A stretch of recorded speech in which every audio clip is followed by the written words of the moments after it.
Welcome to కీటాక్. ఒక చావు పాట సంబరంలా వినబడుతోంది. ఇప్పుడు తెలుగు నేల మీద ఎటు చూసినా ఇదే హమ్మింగ్ కనబడుతోంది. చావు అంటే కేవలం దుఃఖం మాత్రమే కాదు, ప్రశాంతత, మెచ్యూరిటీ అనే సందేశాన్ని, సంకేతాన్ని ఇస్తూ మారుమోగుతోంది ఒక పాట. ఇలాంటి ట్రెండ్ సృష్టిస్తున్న పాటలో వినిపిస్తున్న గొంతుని కాస్త లోతుగా పరిశీలిస్తే చాలా విషయాలు మనకు అర్థమవుతాయి. అరే, మనకి ఎంతమంది హీరోలు, ఇన్ని పర్సనాలిటీస్ ఉన్నా ఇలాంటోడు మనకి లేడే అని మనకి ఎక్కడో చివుక్కుమని బాధ అనిపిస్తుంది వాస్తవాలన్నీ తెలిస్తే. ఎస్, నేను చెప్తున్నది హీరో ధనుష్ గురించే. ధనుష్ ఇంపాక్ట్ గురించి, ధనుష్ ఇంటెన్సిటీ గురించి, ధనుష్ ఆలోచన సరళి గురించి తెలిస్తే అబ్బా ఇలాంటోడు మనకు ఒకడు ఉండాల్సిందబ్బా అని ఖచ్చితంగా అనిపించక మానదు. ఇంతకీ ఎవడి ధనుష్, ఏంటి వాడి స్పెషాలిటీ? This is కీటాక్స్.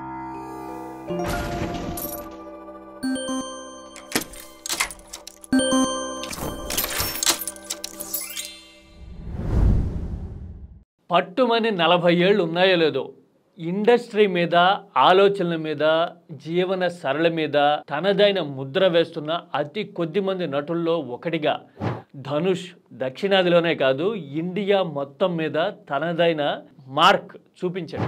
ఎస్, గట్టిగా 40 ఏళ్ళు కూడా లేకుండానే 20 ఏళ్లకు పైగా ఉంది ధనుష్ కెరీర్. కేవలం హీరో మాత్రమే కాదు, మాస్ యాక్టింగ్ అంటూ పిచ్చి డైలాగులు చెబుతూ ఊర ఫైట్లు చేసే రకం కానే కాదు. హీరోగా కనిపిస్తాడు, రచయితగా ఆలోచింపజేస్తాడు, పాటగా వినిపిస్తాడు, ప్రొడ్యూసర్గా మంచి కథ చెప్తాడు, ఒక కథకుడిగా నిన్ను ఆలోచింపజేస్తాడు. మెనీ సైడెడ్ పర్సనాలిటీ అంటాం కదా, ఈ బక్క పల్సనోడు అలాంటి మెనీ సైడెడ్ పర్సనాలిటీనే. చూడ్డానికి గట్టిగా 5.5 అడుగులు కూడా ఉన్నట్టు కనిపించడు, పెద్ద అందగాడు కూడా కాదు, స్ట్రైకింగ్ లుక్ లేనే లేదు. కానీ ఒక క్యారెక్టర్ ఎంచుకున్నాడు అంటే ఇదే నా బతుకు, ఇదే నా జీవితం అన్నట్టుగా నటించే తీరు, మెప్పించే తీరు మన హృదయాల్లో ముద్ర వేయడం ఖాయం.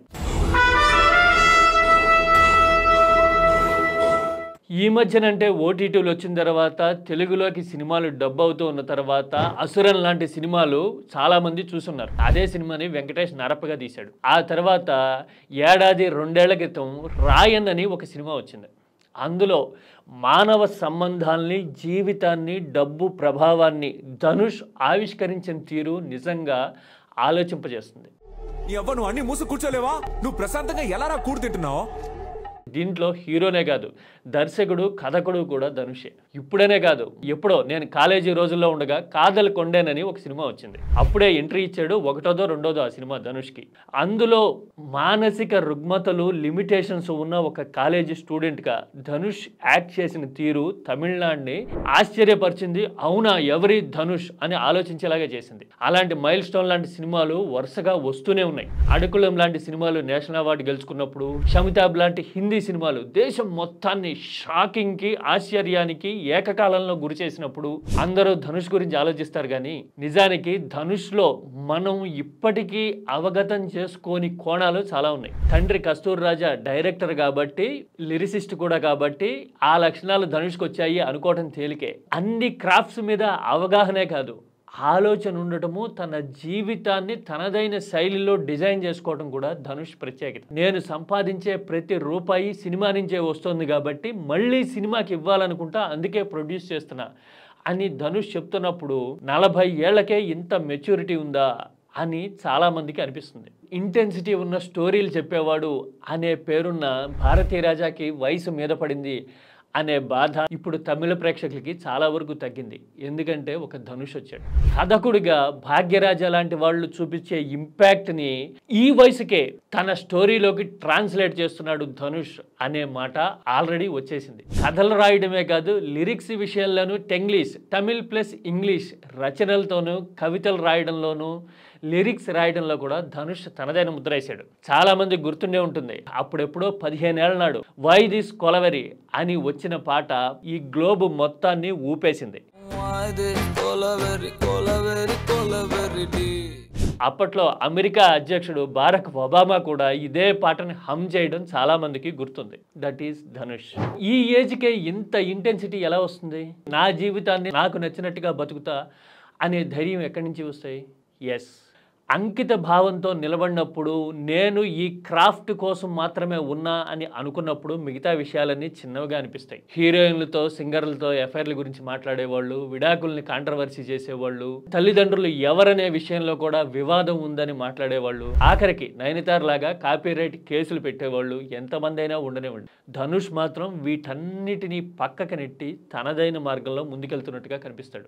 ఇప్పుడు తెలుగులో తొలిసారిగా ధనుష్ డైరెక్ట్గా నటిస్తూ ఉన్నాడు కుబేరా అని. నేను మొదట్లో చెప్పిన పోయిరా పోయిరా పోయిరా మామ పాట అందులోదే. చావంటే ఏడుపని, చావంటే దుఃఖమని, చావంటే బాధని, గుండె దిటవ చేసుకోవాల్సిన సందర్భం అని కదా అందరూ అనుకుంటారు. కానీ చావు అనేది ఒక సంబరం. నీకు ఎలాంటి ఎల్లలు లేవు, నీకు విముక్తి వచ్చింది, నీ జీవితం ఇక మారిపోయింది, నువ్వు ఎవ్వరికి జవాబుదారీ కాదు, ఇలా కూడా ఆలోచించవచ్చు. చావు అంటే ఆరాం, శాంతి, ప్రశాంతత అని సందేశం ఇచ్చేలాగా సాగే పాట మనిషిలో తాత్విక ఆలోచనని తట్టి లేపుతుంది. ధనుష్ ఇంతకు ముందు చాలా పాటలు పాడాడు. కొంతమందికి ధనుష్ గొంతు వింటుంటే ఎక్కడో ఇళయరాజా గుర్తొస్తాడు. అలాంటిది ఇప్పుడు ఈ పాట చూసిన తర్వాత ధనుష్లో ఇంత ఫిలసాఫికల్ డెప్త్ ఉందా అని అనిపిస్తుంది.